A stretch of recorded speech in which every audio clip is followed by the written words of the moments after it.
हाय बच्चों, हम लोग क्वेश्चन नंबर 7 पे। करेक्ट। तो शुरू करें question number 7।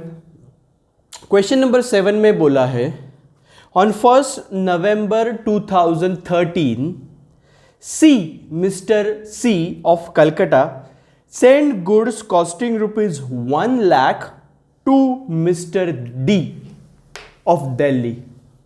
Correct. On a consignment basis C paid 5,000 as a railway and 2,000 as a insurance। मतलब टोटल 7,000 खर्चा किया C ने। तो पहला एंट्री, गुड्स 1 लाख रुपए का गुड्स कंसाइनमेंट पे भेजने के लिए एंट्री क्या करेगा मिस्टर C? कंसाइनमेंट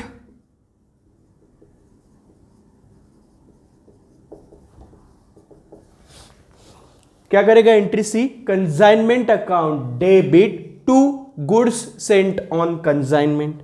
यस, तो consignment account debit to goods sent on consignment 1 lakh रुपया and goods sent on consignment के क्रेडिट में बाय कंसाइनमेंट अकाउंट।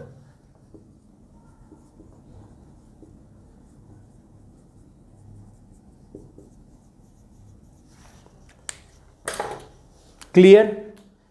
यस। इसका एंट्री डी नहीं करेगा। क्लियर?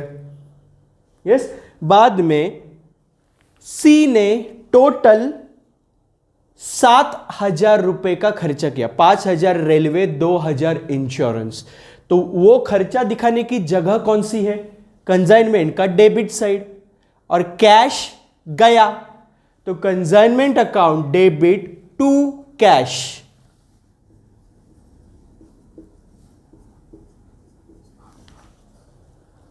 क्लियर? कैश अकाउंट तो है नहीं, तो एक ही जगह इफेक्ट आएगा। Clear?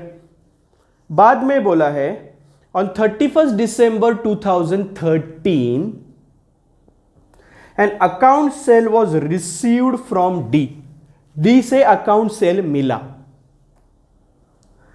That entire quantity of goods were sold for ₹1,50,000, out of which 30,000 were sold on credit। मतलब ये पूरा माल जो भेजा था वो पूरा के पूरा 1.5 लाख रुपए में सेल किया। किसने? डी ने। लेकिन वो 1.5 लाख रुपए का सेल कैसा है? उसमें से 30,000 रुपया क्रेडिट पे भेजा, मतलब सेल किया। लेकिन सी के लिए कोई फर्क नहीं पड़ता, क्रेडिट सेल हो या कैश सेल हो, उसके लिए तो वो रेवेन्यू ही है। रेवेन्यू है मतलब कंसाइनमेंट के क्रेडिट साइड दिखाएगा, और उतना पैसा डी से लेने का है 1.5 लाख रुपया जितना उसने सेल किया। करेक्ट? तो जर्नल एंट्री क्या करेगा सी? किससे लेना है पैसा? डी से। तो डी को बनाना पड़ेगा डेटर। तो D account debit to consignment account, क्योंकि ये इनकम है सी का, और इनकम दिखाने की जगह कौन सी? कंसाइनमेंट का क्रेडिट साइड। सो बाय डी। करेक्ट? एक साथ दिखाओ तो भी चलेगा, अलग अलग दिखाओ तो ज्यादा अच्छा है। तो हम लोग ऐसा करेंगे, 1,20,000 ये कौन सा है? Cash sales, and by D 30,000 ये कौन सा है? क्रेडिट सेल, उधार पे बेचा हुआ माल। क्लियर? एंड डी अकाउंट के अभी कौन से साइड इसका पोस्टिंग होगा? डी अकाउंट को डेबिट दिया है, तो डी अकाउंट के डेबिट साइड टू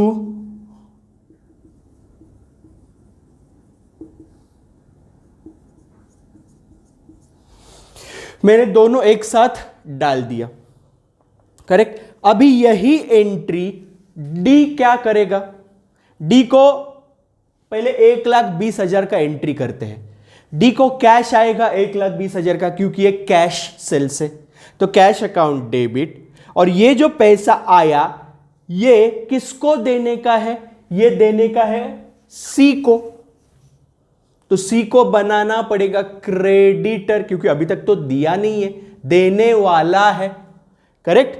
तो cash account debit to C's account, तो सी अकाउंट के credit side by cash 1,20,000। Correct. ये हुआ 1,20,000 का एंट्री। अभी क्रेडिट सेल का एंट्री 30,000। करेक्ट। तो जिसको उधार पे बेचा 30,000 का माल, वो बन गया डेटर। किसका डेटर बन गया? डी का। मतलब उसको डेबिट देना पड़ेगा। और ये 30,000 उस आदमी से लेके किसको देने का है? फाइनली सी को ही देने का है 30,000 रुपया। तो डी क्या है बोलेगा? उसको मैं बनाता हूं डेटर और सी को बनाना पड़ेगा क्रेडिटर, क्योंकि फाइनली ये पैसा देना किसको है? सी को। तो consignment debtor account debit to C's account 30,000 and C account के credit side by consignment debtor 30,000। Clear? समझ में आया आपको क्लियरली? यस। आगे पढ़ते हैं क्या हुआ। आगे बोला है a customer who purchased goods of rupees 5,000 failed to pay and debt proved bad।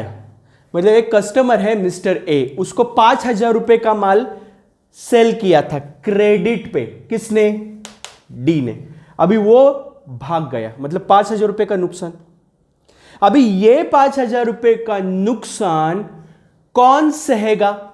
D सहेगा या सी सहेगा? किसके ऊपर डिपेंड है ये चीज? अगर ध्यान से सुनो, हां, अगर डी को डेल क्रेडर कमीशन मिल रहा है तो वो लॉस बैड डेट का डी सहेगा।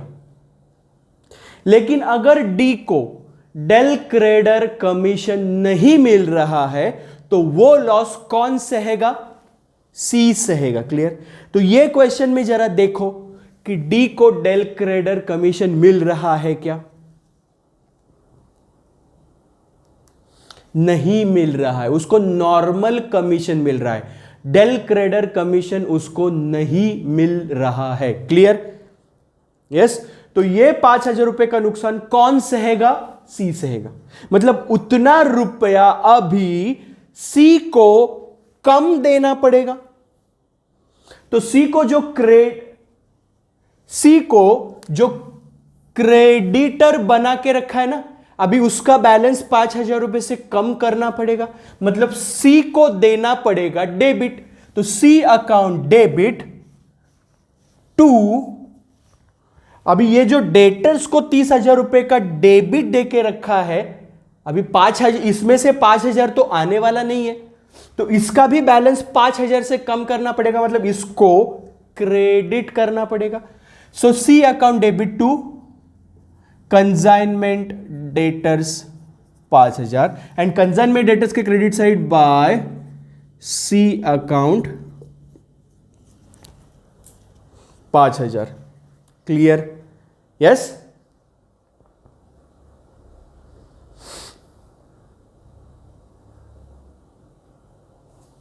या आगे पढ़ते हैं क्या हुआ। All other debts were collected, मतलब बाकी के डेट जो है 30,000 में से 5,000 छोड़ के 25,000 को पैसा मिला, डी को 25,000 रुपया मिला, ऐसे बोला है। तो डी क्या एंट्री करेगा? Cash account debit. किसने दिया ये पैसा? डेटर्स ने।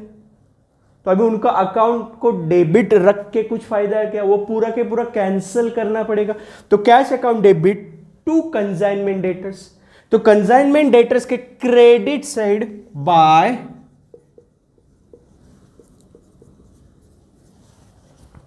25,000। क्लियर? आगे पढ़ते। D is allowed commission of 10% on sales, मतलब डी को 10% कमीशन मिलेगा। अभी किसका 10%? टोटल कितना रुपए का सेल किया उसने? 1.5 लाख, तो 1.5 लाख का 10% कमीशन उसको मिलेगा। ओके, एक मिनट, सॉरी, एक चीज रह गया, ये 5,000 रुपए का नुकसान कौन सहेगा? सी सहने वाला है। क्यों? क्योंकि डी को डेल क्रेडिटर कमीशन नहीं मिलेगा या नहीं मिलने वाला है, इसलिए ये 5,000 रुपए का नुकसान कौन सहेगा? सी। तो नुकसान कहां पे दिखाएगा सी? नुकसान दिखाने की जगह कौन सी है? कंसाइनमेंट का डेबिट, और उतना रुपया अभी डी से कम मिलेगा। तो डी को जो डेबिट देके रखा है, उसको जो डेटर बना के रखा है ना, अभी उसका बैलेंस 5,000 रुपए से कम करना पड़ेगा, मतलब उसको ही क्रेडिट देना पड़ेगा डी को। इसलिए जर्नल एंट्री क्या करेगा? C, consignment account debit to C's account 5,000 and C, sorry, consignment account debit to D account 5,000 and D के credit side by consignment account 5,000। Clearly समझा? ये 5,000 रुपए का नुकसान रिकॉर्ड किया, करेक्ट? अभी आगे, ये 25,000 रुपए का जो पैसा डी को मिला है उसके डेटर से, कंसाइनमेंट डेटर, उसका एंट्री सी नहीं करेगा, क्योंकि जब सेल किया 30,000 एंड 1,20,000, तो डी को ऑलरेडी डेटर बना के रखा है, मतलब उसको उससे 1.5 लाख रुपया आने का है टोटल। क्लियर? उसमें से 5,000 रुपया अभी नहीं आएगा, तो 5,000 रुपए को उसका क्रेडिट दे दिया उसको। यस, अभी आगे बढ़ते हैं। 10% कमीशन है उसको, डी को, तो 1.5 लाख का 10% मतलब 15,000। 15,000 कमीशन मतलब सी का खर्चा, और उतना पैसा डी को देने का है। तो खर्चा मतलब कंसाइनमेंट का डेबिट साइड, एंड डी को देने का है मतलब दिया तो नहीं अभी तक, देने का है फ्यूचर में। तो डी को बनाना पड़ेगा 15,000 रुपए के लिए क्रेडिटर। तो जर्नल एंट्री क्या होगा? Consignment account debit to D's account 15,000 and bye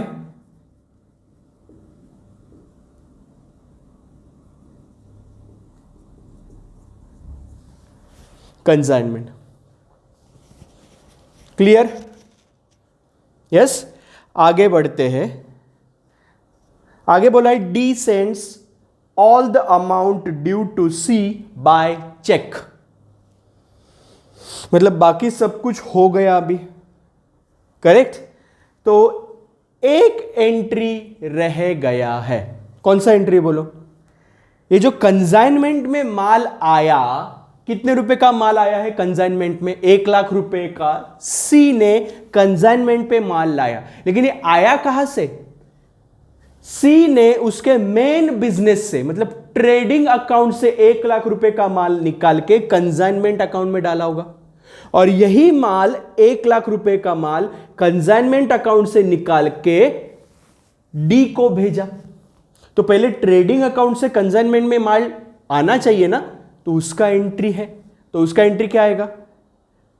trading account से माल निकल के आ गया, मतलब ट्रेडिंग अकाउंट का बैलेंस कम करना पड़ेगा, और किसका बैलेंस बढ़ाना पड़ेगा? गुड्स सेंट ऑन कंसाइनमेंट का बैलेंस बढ़ेगा, क्योंकि यहां पे माल आ रहा है।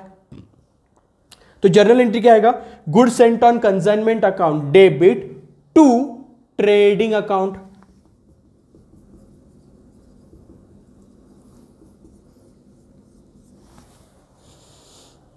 Clear? Yes. Now,